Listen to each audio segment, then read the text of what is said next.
Hello everyone, কেমন আছো সবাই? তোমরা আশা করি খুব ভালো আছো। বৃত্ত সংক্রান্ত ক্লাস 11-এর বৃত্ত সংক্রান্ত কয়েকটা সমস্যার সমাধান আমরা দেখে নিই, চলো। তো যেমন তোমরা দেখতে পাচ্ছ, আমি বোর্ডে একটা অঙ্ক লিখে রেখেছি যে একটি বৃত্তের কেন্দ্র 5x - 3y + 1 = 0 সরলরেখার উপর অবস্থিত এবং x অক্ষকে -5 এবং -5 এবং 3 বিন্দুতে ছেদ করে। বৃত্তের সমীকরণ নির্ণয় করো। বৃত্তের সমীকরণ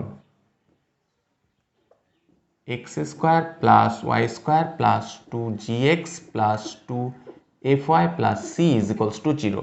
অতএব কেন্দ্রের স্থানাঙ্ক কত হবে আমাদের জানা আছে, -g, -f। এখন এই কেন্দ্র 1 নম্বর সরলরেখার উপর অবস্থিত। এখন যেহেতু কেন্দ্র 1 নং সরলরেখার উপর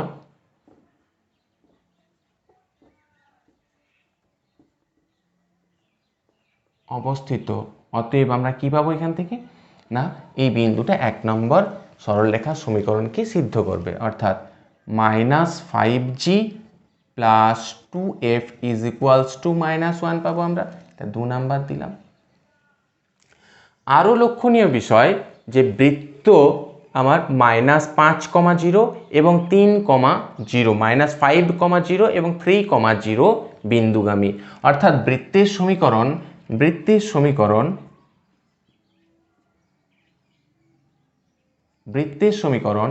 -5,0 ও 3,0 বিন্দু দ্বারা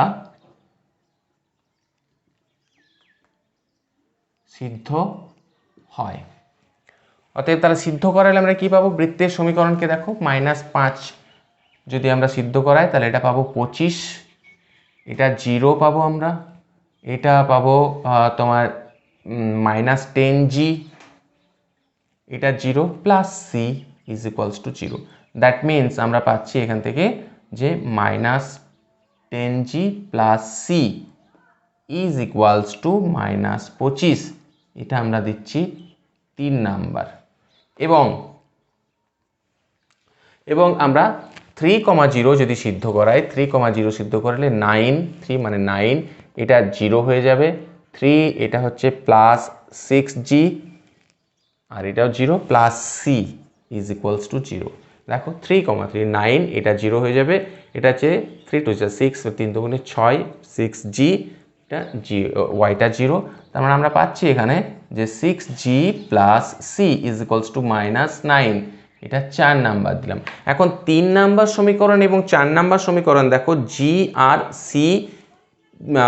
জি এবং সি এর মাধ্যমে প্রকাশ করা হয়েছে। তাহলে এই 3 এবং 4 আমরা যদি সমাধান করি তাহলে আমরা পেয়ে যাব তোমার কত? 3 এবং 4 যদি আমরা সমাধান করি, আমরা এখান থেকে 4 বিযুক্ত 3 যদি আমরা করি তাহলে আমরা এখান থেকে পাচ্ছি 4 নং সমীকরণ বিযুক্ত 3 নং সমীকরণ করে আমরা পাই।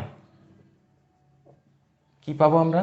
4 নাম্বার থেকে যদি 3 নাম্বার বিয়োগ করি তা 6g + 10g, এখানে 16g, আর সি আমাদের মাইনাস, আর -9 + 25 মানে হচ্ছে 16 পাচ্ছি আমরা, অর্থাৎ g = 1।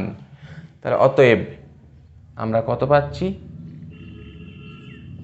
4 নং হতে c সমান কত পাবো? c = -9 আর -6 = -15, c = পাবো -15।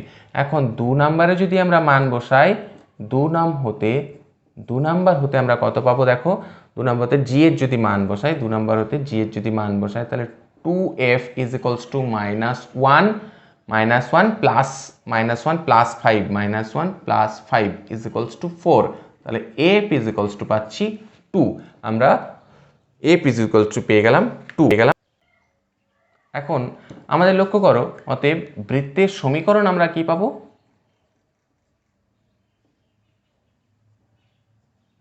বৃত্তের সমীকরণ পাবো সাধারণ সমীকরণ থেকে x² + y², এবারে g এর মান 1 মানে +2x, f এর মান বেরিয়েছে 2 + 4y, c এর মান আমাদের বেরিয়েছে সি এর মান বেরিয়েছে -15, -15 ইজ ইকুয়ালস টু 0। যার ব্যাসার্ধ সমান কত? ব্যাসার্ধ আমরা জানি সাধারণ সমীকরণ থেকে ব্যাসার্ধ বেরোয় আমাদের G square plus F square minus C is equals to G square মানে হচ্ছে 1, এফ স্কোয়ার মানে হচ্ছে 4, মাইনাস সি মাইনাস অফ -15 মানে +15 ইজ ইকুয়ালস টু 19 আর 20 একক। দেখে নাও।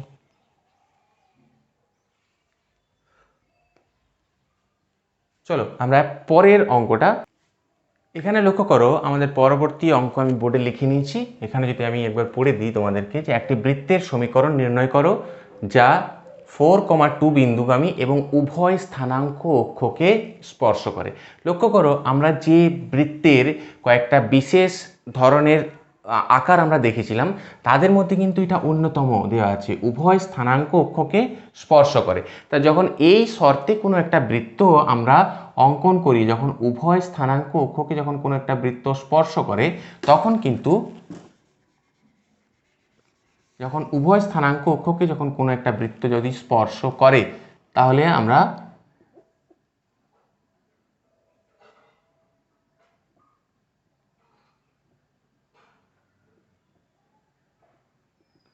তার কেন্দ্রের যে স্থানাঙ্ক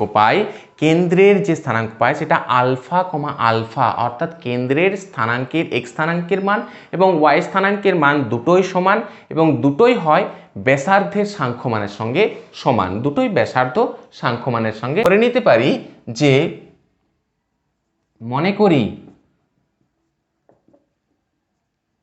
বৃত্তের সমীকরণ, এখানে লক্ষ্য করো আমরা কিন্তু বৃত্তের সমীকরণ সাধারণ আকারে ধরব না। আমরা যেহেতু কেন্দ্রের স্থানাঙ্ক এবং ব্যাসার্ধ পেয়ে গেছি, সেক্ষেত্রে আমরা বৃত্তের সমীকরণটা আমরা এখান থেকে ধরব। তার প্রথম শর্তটা আমরা তার আগে লিখে নিই। প্রথম শর্ত হচ্ছে যে অতএব যেহেতু বৃত্ত উভয় স্থানাঙ্ক অক্ষকে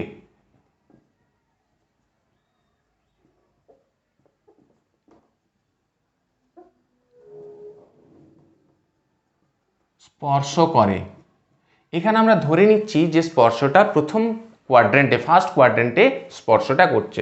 অতএব তাই এখানে আমরা কি পাবো? কেন্দ্র স্থানাঙ্কটা আমরা পাবো আলফা কমা আলফা এবং ব্যাসার্ধটা পাবো আলফা। তো বৃত্তের সমীকরণ কত হবে? বৃত্তের সমীকরণ x minus alpha whole square plus y minus beta whole square is equals to alpha square পাবো। এখন যেহেতু বৃত্তটা 4,2 বিন্দুগামী, 4,2 বিন্দুগামী, 4,2 বৃত্ত 4,2 বিন্দুগামী, তাহলে আমরা কি পাবো? 4,2 বিন্দুগামী হয়ে গেলে আমরা বৃত্তের সমীকরণকে সিদ্ধ করবে। অতএব আমরা কি পাচ্ছি? অতএব 4 minus alpha whole square plus 2 minus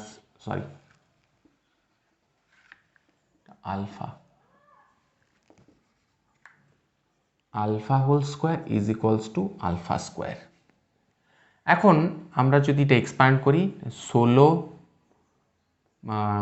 minus 8 alpha plus alpha square plus 4 minus 4 alpha plus alpha square is equals to alpha square.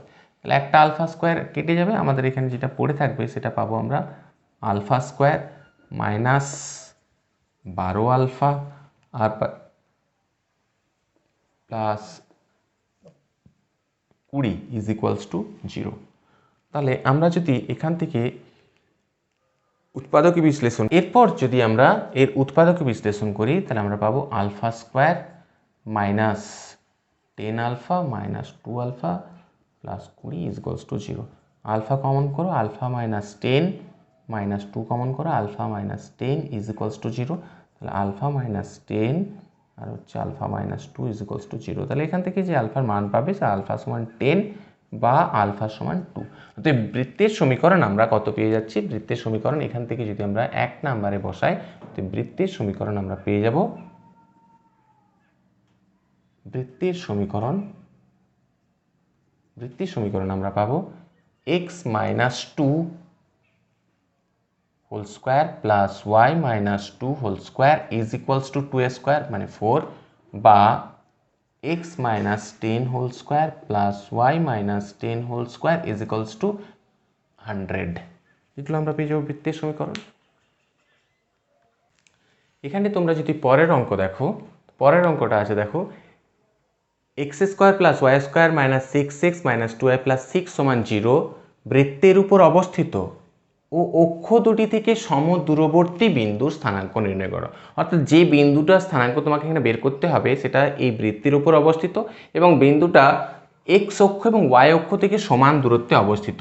তাহলে এই জায়গার শর্তটা তুমি যদি একটু ভালো করে বুঝে নাও তোমরা, তাহলে এক্স অক্ষ এবং ওয়াই অক্ষ থেকে যে বিন্দু সমদূরবর্তী তার স্থানাঙ্ক কেমন হবে? তার স্থানাঙ্ক এ কমা এ, আলফা কমা আলফা এই ধরনের হবে। অর্থাৎ এক্স স্থানাঙ্কের মান এবং ওয়াই স্থানাঙ্কের মান দুটোই সমান হলে তবে উভয় অক্ষ থেকে সমদূরবর্তী হয়। তাহলে আমরা মনে করি, ধরি বিন্দুর স্থানাঙ্ক এ কমা এ,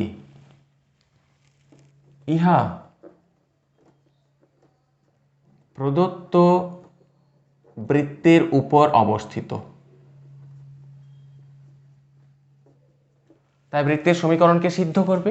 অতএব A square plus A square minus 6a minus 2a plus 6 is equals to 0 হবে, বা 2a square minus 8a plus 6 is equals to 0, 2 দিয়ে ভাগ করে দাও, বা হচ্ছে A square minus 4a plus 3 is equals to 0। তাহলে এখান থেকে দেখো, যদি আমরা এটা উৎপাদক বিশ্লেষণ করি, A square minus 3a minus a plus 3 is equals to 0, a minus 3 minus 1 a minus 3 is equals to 0। তাহলে a মাইনাস 3 আর a minus 1 is equals to 0। এখান থেকে যদি এর মান বার করি, a ইজ ইকুয়ালস টু 3 বা 1 হবে। তো বিন্দু নির্ণয় বিন্দু আমরা কি পেলাম? এই শর্তে দুটি বিন্দু আমাদের থাকবে। নির্ণয় বিন্দু সমূহ আমরা কি পাবো না 3,3 বা 1,1। স্টুডেন্টস, আজকের ক্লাস আমার এই পর্যন্তই। এখানেই আমি ক্লাস শেষ করছি। তোমাদের সঙ্গে পরের ক্লাসে, ততক্ষণ ভালো থাকো, সুস্থ থেকো।